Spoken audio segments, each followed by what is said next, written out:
Cheikh. waaw ci wàllu emploi des jeunes c'est une problématique. Bien sûr. Je voulais juste préciser le sens de ma pensée tout à l'heure quand je disais que c'était une difficulté partout. Oui. Bon, bien sûr à une certaine échelle ku nekk ak kii mais même France même si c'est 1%, c'est une question qui est difficile et tey képp ku fa nekk candidat à une élection tu es obligé d'y apporter les réponses. Et ça mais c'était pas pour dédouaner le président parce que bon moom moo laaj réew mi c'est à lui de trouver les solutions pour que l'emploi des jeunes soit une réalité. Mais c'est un débat qui se pose waaw partout. c'est ça donc au-delà léegi par rapport ak bon suñu xarit monsieur Danfa wa def na proposition bu am solo. mais par rapport ak emploi bi toujours donc bon selon une proposition qu'il a à faire par rapport ak 175 000 par jeune et cetera pour la salubrité et la sécurité. Bon par contre bon moi je suis un gestionnaire et je suis pas d'accord forcément parce que xaalis soo ko dugalee ci mbir il faut te rassurer d'abord mu jur bu jurul mooy tu vas continuer à le faire et c'est pas viable c'est-à-dire par exemple tey boo ko defee lii tu peux pas le faire pendant 5 ans par exemple donc qu'est-ce qui va se passer politiquement même au début ça peut aller pendant un certain temps mais les conséquences peuvent ne pas être bonnes pour ki nga xamante moo jël décision tey boo ko jëlee nga dawal ko 1 an 2 ans nga arrêté ko tous ces jeunes là qu'est-ce que tu vas en faire. Mais cher c'est des taxes. non xam naa. non taxes yi ñuy renoncer c'est chaque année. oui mais donc ils peuvent continuer à être employés CDI sax. bon man dama jàpp ne c'est une belle proposition mais. C'est chaque année. En tant que man je vois en tant que gestionnaire. Je pense que amul retour sur investissement te loolu état mënul dëkk si loolu. mais avec les fonctionnaires amul benn retour sur investissement. non pour les fonctionnaires bon après dama non xam nga fonctionnaires yi mais attention fonctionnaires yi c'est pour qu'ils puissent assurer le service de l'État. oui mais eux ils assurent le service de l'État. tey ces jeunes là assurent le service de l'État. xaaral ma par exemple les inspecteurs des impôts comme bon c'est eux qui sont au pouvoir mais les inspecteurs des impôts état bu leen tegutoon foofu.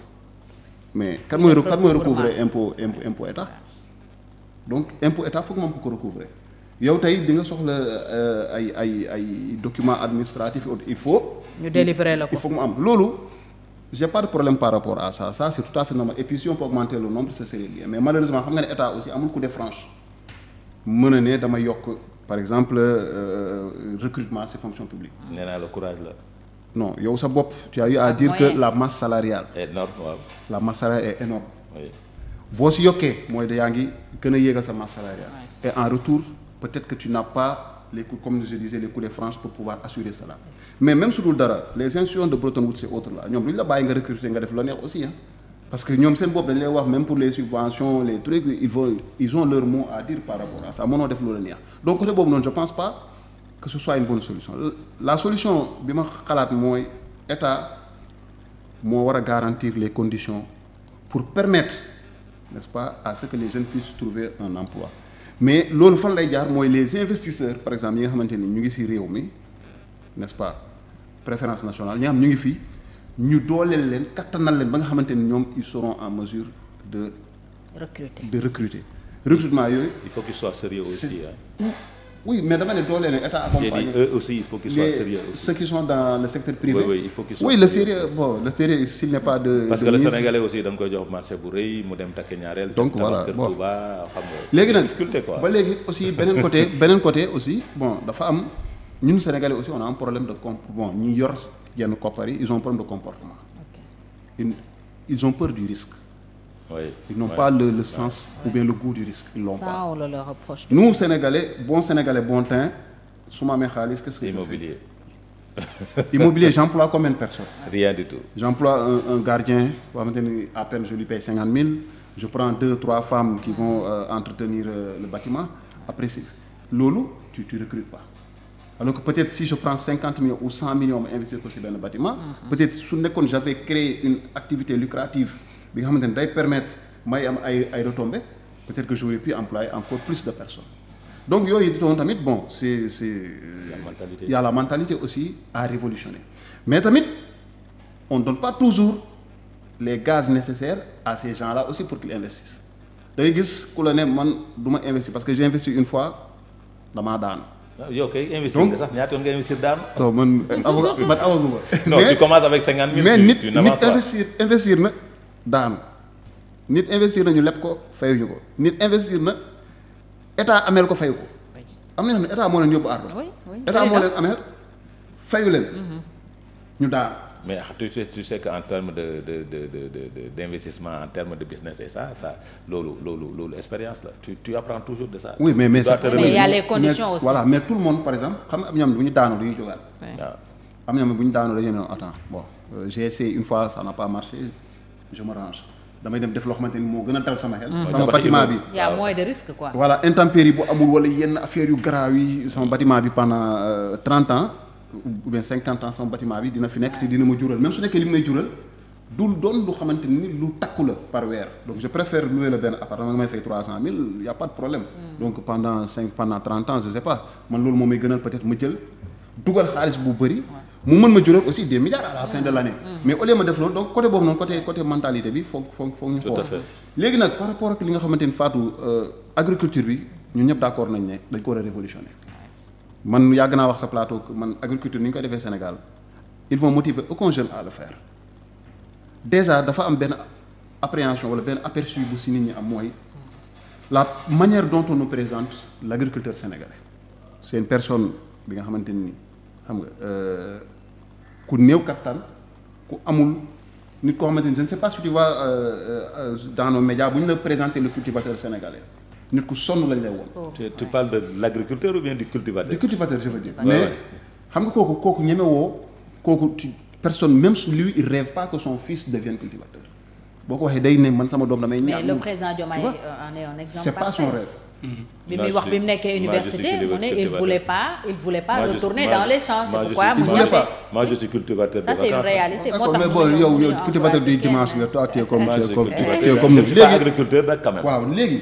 il faut qu'on tente vers l'agriculture il faut qu'on soit des agriculteurs. il faut ñu yéegal niveau il faut mu doon li nga xamante ni nit tey gëm na ni moom bu demee travailler la terre dina si génn dina si suturlu dina si am sac bi mu nga xamante ni moom la yaakaar mais bu dee da ngay dem ci mbir moo xamante ni yow yaakaar nga ne doo fa amee dara. tu n'y vas pas. et puis aussi sunu enseignement tamit dafa am problème dañu formaté d'une façon à aller exercer dans un bureau. malheureusement. ñun sunu système ku demul bureau tu as échoué. ñun loolu mooy sunu gis-gis dama bëgg mu nekk fonctionnaire. moom la lañ daan wax de soo màggee nga doon directeur. soo màggee nga doon président boo màggee toujours. on nous dit que c'est le bureau qu'il faut occuper. 4 murs quoi. léegi malheureusement et là tu es prisonnier. donc loolu tamit ab mentalité la boo xamante ni mais suñuy formation aussi moo ñu yóbbee foofu tamit tu vas faire une formation parfois tu es plus apte à aller enseigner à aller t'asseoir dans un bureau à orienter les gens à prendre des appels que d'aller travailler la terre ou bien dem def un travail technique maanaam tu n'as pas les outils day gis ku jàng ba am ay diplôme il est obligé de faire une autre formation pour pouvoir occuper un poste donc pendant toute notre vie finalement on est dans une formation boo xamante ni du jeex loolu tamit ay jafe-jafe la donc moo tax li ñu war a joxe dafa bëri léegi par rapport ak agriculture ma tëjee foofu. par rapport à la terre président am na lu mu wax. l'accès à la terre. l'accès à la terre nit ñi et puis au-delà la terre n'est pas valorisée. tey sama maam am na suuf ma jël suuf soosu mais suuf soosu je peux rien faire. su dul ma dem xool benn Adama Fall bu am tuuti moyen ma leb ko ma dem ne maa ngi dem liggéey sama tool peut-être que je vais gagner peut-être pas parce que les conditions ne sont pas forcément réunies mais ce n'est pas le rôle de Adama Fall wala état di abale xaalis donc ça c'est le propre des institutions n'est-ce pas bancaires ñoom ñoo war a di lebal képp koo xam ne entrepreneur ñoo war a lebal xaalis nga dem liggéey mais malheureusement il y a pas de garantie derrière tey un cultivateur pour mu dem leb xaalis banque di lebal ko c'est un problème mooy li nga doon wax il faut valoriser la terre mais pour nga valoriser ko il faut par exemple aller vers nu mu tudd l'attribution de titres fonciers nga xamante ni banque bi dina ne mais ça c'est une garantie man sama xaalis su ma ko joxee tey monsieur Danfara suba bu si amee ay jafe-jafe je pourrais toujours n'est-ce pas ñu dem vers une hypothèque ñu dem vers d'autres kii nga xam ne leviers yoo xamante mën nañ ko utiliser pour banque bi bañ a perdre parce que aussi banque bi ce ne sont pas des enfants de cœur ils sont là pour faire du chiffre donc bu nekkee ni yow mënoo leen fay aussi ñoom duñ jël seen xaalis lebal la ko nga dem perte après ñu ñoo toog di xoole donc yooyu yëpp dafa doon loo xamante ni c'est des leviers yoo xamante ni mën nañ si sukkandiku pour dimbali nit ñi dernier point Fatou baal ma rek pour les vacances agricoles par contre moi je pense que man si changement de mentalité bi laa nekk dama jàpp ne c'est vrai que c'est une question de 3 mois peut-être du doon loo xamante ni c'est sur toute l'année mais ça permet aussi d'intéresser les jeunes man côté pédagogique bi laa gis quoi nit ñi nga xamante ni mën nañ dem pendant les vacances agricoles ñu participer loolu peut-être mën na leen jox des idées par rapport à la pratique. J'ai pratiqué aux vacances citoyennes de Abdoulaye Wade. dañ nekk nag ci élevage dem ci lu ne. du lu bees daal. du lu bees quoi mais ñi ci nekkoon yëpp après dañ dem defi leneen. c'est-à-dire normalement ñun bañ ci nekkee dañu waroon bëgg. trouver sa vocation. voilà vocation bi dans l'agriculture dans l'élevage et autres mais bañ ñu ci jaar yëpp première année bi deuxième année bi dañoo dem defi leneen. Chez toi au Fouta y a un jeune Sénégalais qui produit du gombo. Il a installé une usine au Fouta day exporter gombo.